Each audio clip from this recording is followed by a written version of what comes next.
ko daal di waxtaanee bi ci njëkk dañu koy daal di dooree ak rapport CENTIF bi nga xamante ne ñu ngi ci doon tudd 125 milliards concernant Farba Ngom mi nga xamante ne 30 milliards lañ ko cay toppee ki nga xamante ne nii moo di Tahirou Sarr 91 milliards. Aujourd'hui on a reçu une information concernant ki nga xamante ne moom moo di le frère de Farba Ngom Demba Ngom boo xamante ne dañu ko daal di placer ci garde à vue waa division des investigations criminelles ñoo ko daal di def mu mel ni liste jëm ci li nga xamante ni moo di rapport CENTIF bi doonagut loo xamante ni luy jeex la mais luy door a commencé la lan lañ ci war a mën a xaar ci wàllub yoon ak yoonal. waaw liñ ci mën a xaar moom mooy en réalité il faut ñu xam ñan ñoo def rapport bi.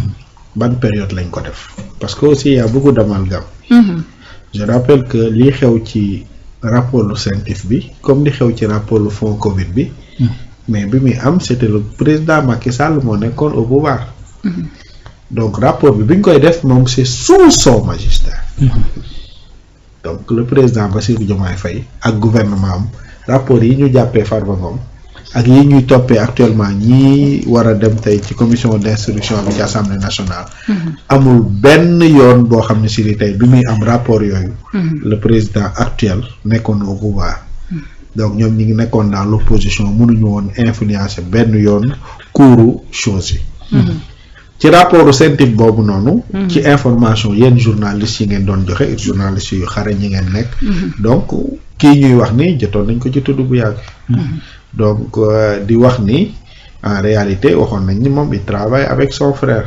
donc suite logique la comme ñoom ils sont dans la ci instruction la je rappelle que dans l'instruction le juge d'instruction. au sens du code de procédure pénale et du code pénal. dafa am moom mission moom mooy. faire tout pour que la manifestation de la vérité nekk lu réel. Il détient de tous les pouvoirs pour que la manifestation de la vérité daal di nekk une réalité. looloo tax ñu naan le juge d'instruction day instruire à charge et day instruire à décharge. et donc ci charge yooyu mu am te je rappelle que la loi bi nga xam si ni moom moo fondé CENTIF daf ni CENTIF bu defee rapport am ba noppi. bu ko joxee procureur moom amu ci pouvoir d'appréciation. donc te procureur dañ ni il détient ce que l'on appelle l'opportunité des poursuites au sens de l'article 32 du code de procédure pénale. mais exceptionnellement bu jotee rapport CENTIF nga xam si ni ña fa nekk gis nga ni ñu leen di fale. donc ay magistrat la mandat la defe naa mandat unique la sax d'ailleurs. nga prêter serment te CENTIF rapport am bu koy def c'est sur la base du concret CENTIF jógul dem wuti information de. yow fi xaalis bi di jaar transaction yi fi muy jaar ñooñu ñooy def déclaration de soupçon.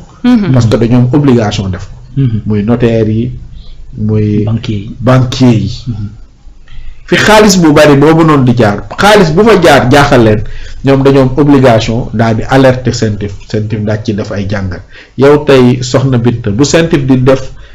di saytu yow transaction bu jaar ci sa compte bancaire. donc yow du la sax avertir.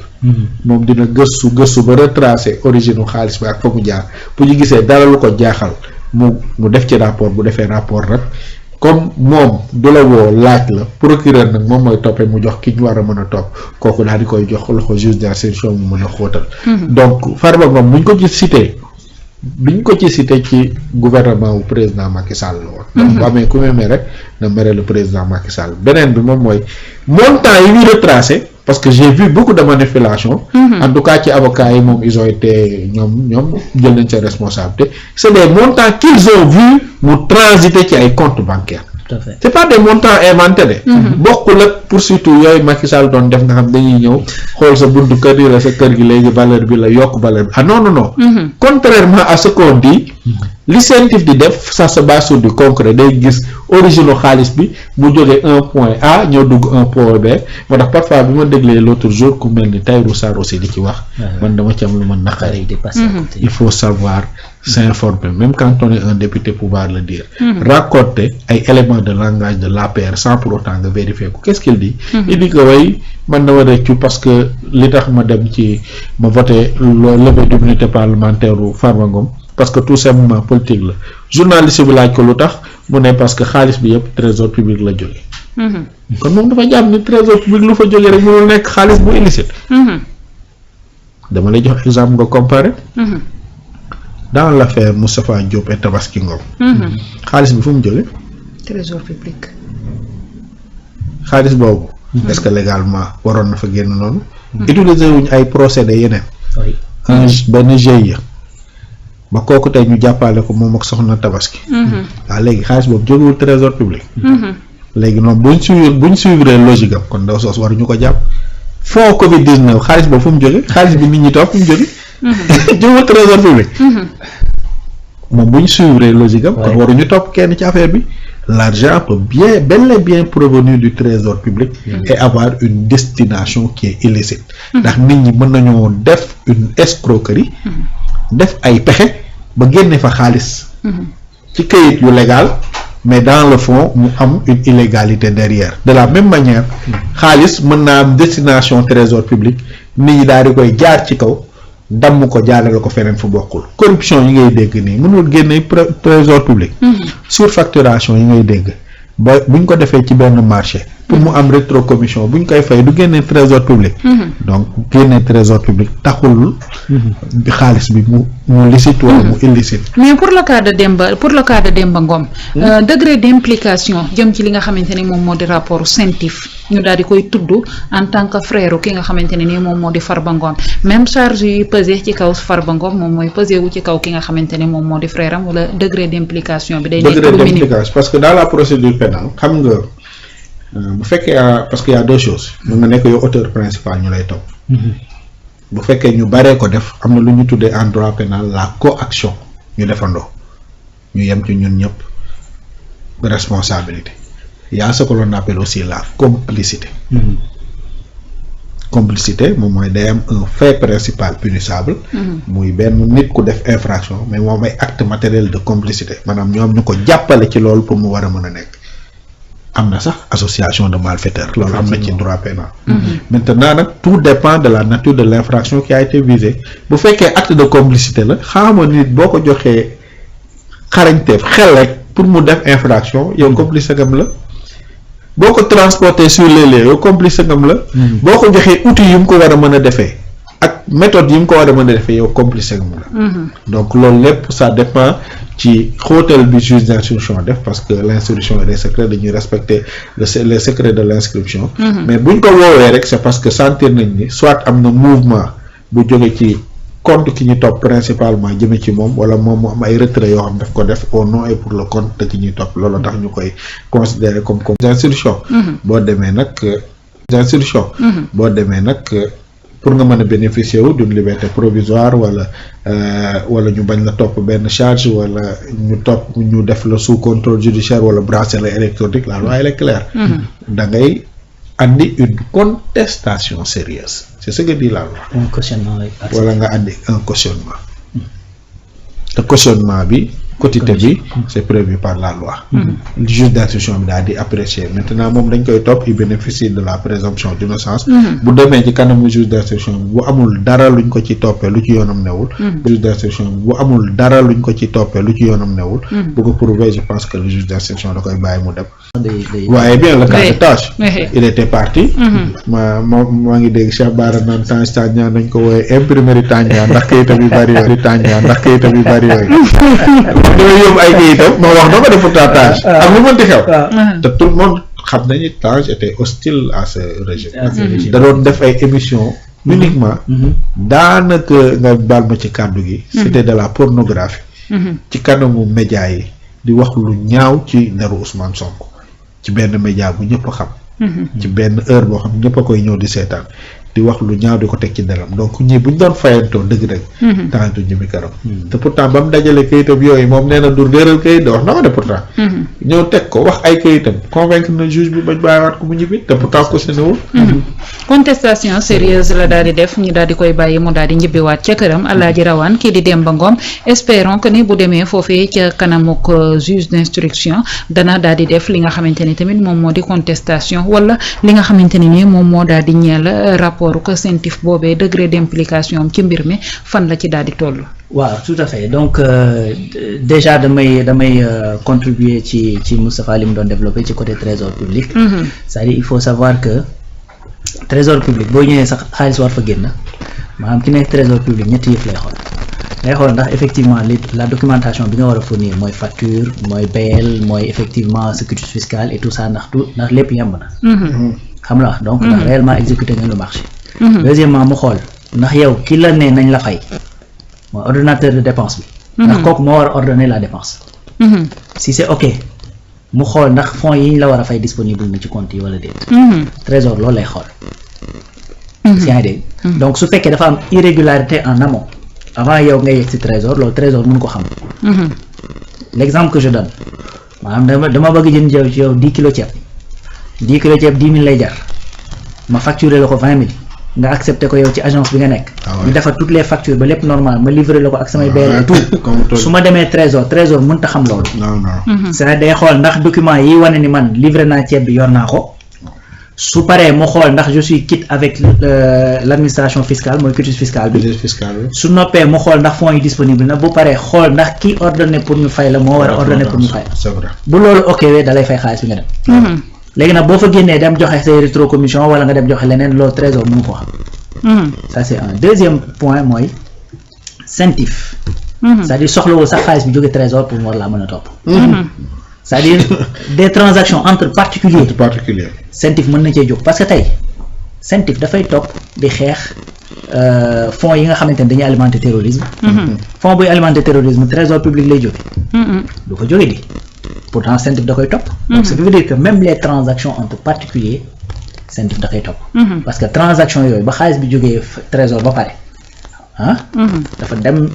dafa dem ci ay compte yooyu dem ci kële ñu gis ne yooyu dañoo am relation loolu moo indi relation bi ñu gis ne dafa am entre Tahirou ak Farba donc des mouvements entre particuliers également CENTIF da koy topp beneen point bi may relever te Moustapha wax ko également mooy CENTIF équipe am dañ ko constitué de personnes yoo xam ni procureur ci boppam dàqu leen enquête xam nga loolu mooy différence bi entre par exemple rapport bu jógee OFNAC ak rapport bu jógee CENTIF parce que CENTIF le directeur ki koy gérer le président dafay nekk un inspecteur principal des impôts donc lu jëm ci wàllu xaalis ak yooyu da koy xam y a 2 inspecteurs de police yoo xamante ne dañ fay nekk dafay am koo xamante ni dafay jógee nu ma koy tuddee ci douane je pense 2 douaniers donc ñooñu procureur dàqu leen enquête des enquêteurs de la police dafa na mooy les 2 commissaires de police waaw léegi yow gis nga ñooñu bu ñu produire ba pare c'est-à-dire maanaam c'est des preuves à l'appui et puis quand ils sont nommés mënoo leen dàq mënoo leen exactement xam nga gis nga nag loolu de toutes les garanties pour mën a def enquête gis nga loolu moom laa doon wax ne c'est le mécanisme qu'on doit mettre à l'OFNAC parce que OFNAC xam nga moom mooy poursuivre enrichissement illicite mais tey OFNAC mën na produire rapport am téego parce que looloo arrivé ci rapport yi ba gars yi di ko soog a jot parce que le président avait eu la possibilité teg ci coom-coom mais tey rapport CENTIF bokkul ci rapport yi nga mën a teg coom-coom xanaa après kay ci procureur peut-être ngay appuyer def seen i migmaag mu ñëw au lieu mu transmettre mu téye donc bu ñëwee c'est-à-dire c'est des enquêtes établies teg moo tax man dama jàpp ne loolu sax moo tax esprit loi boobu wax ne bu ñëwee ci procureur rek na ko jox juge d'instruction ndax ce fait que juge d'instruction mun a daal di topp mën na daal di xóotal xool ndax day def à charge ou à décharge pour revenir à Demba Ngom c'est-à-dire quand le dossier CENTIF bu Farba bi bañ ko transmettre effectivement les informations qui sont sorties mooy que ni y a 10 personnes qui sont visées plus X ci 10 personnes yooyu dañ ci cité woon un frère de Farba parce que effectivement il était dit que ni dafa am ci entreprise yi nga xamante ne dañ gis ni ay entreprise yu tax ci transaction suspecte yooyu ñuy wax daf ci am yoo xamante ni moom moo doon gérant bi donc su fekkee ne nag yow yaay gérant wu benn entreprise preuve bi may indi à l'appui et je le dis tout le temps Mouhamadan Sarr donc biñ gisee ni effectivement dafa am ci société am ay transactions yoo xamante ne dañoo suspect yu jaar ci compte am ba ñu waree jàpp moom miy gérer société bi lañ dem jàpp teg ko à côté di continuer enquête donc loolu certainement moom moo dugal dem ba ci biir dossier bi léegi nag question bi nga posé noonu mooy est-ce que dana facile pour que mu dellu këram ou pas ce sera pas du tout facile parce que ci liñ koy toppee ci lañ toppee grand frère am ci la ñuy toppee Tahirou ak d'autres personnes yoo xamante ne aujourd'hui ñu ngi toog prison di xaar léegi nag bu demee foofu encore une fois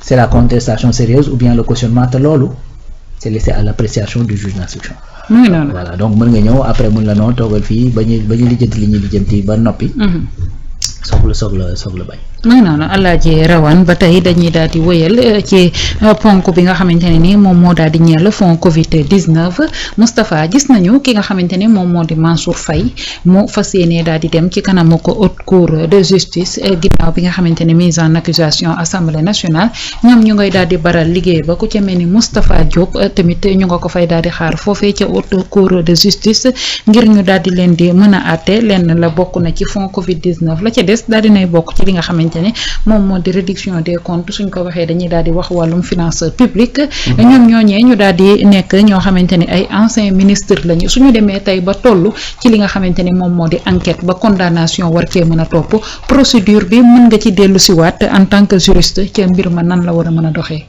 waaw xam nga nag au sens de la constitution dañuy les ministres dans l'exercice de leur fonction ñoom ci kanamu haute cour de justice rek lañ leen mën a topp donc je pense que tey assemblée nationale de même que la république du Sénégal loolu la dem respecter tout simplement parce que ñi nga xam si ni tey ñi ngi leen woo di leen convoquer mënuñ leen woon a topp tant que installé wuñu woon haute cour de justice te mënuñ leen a topp feneen fu dul haute cour de justice loolu la ñu woowee en droit privilège de juridiction donc ñu bari sax ñu ngi kaas ne nañu dañ ko war a supprimer parce que en France j'en fais partie. ah ouais, pourquoi ñu am privilège Oui. d'autant plus que le président on peut comprendre le président Exactement. peut ne pas le premier ministre sax c'est compréhensible le président de l'Assemblée nationale mais pas tout le monde peut-être sax wala bu ñu am privilège de juridiction ñu wàcce ko fi ñu yóbbu privilège de juridiction ñi am ñi nekk les notaires et les avocats auprès de la cour d'appel par exemple Oui. on pourrait même comprendre Oui. mais en France le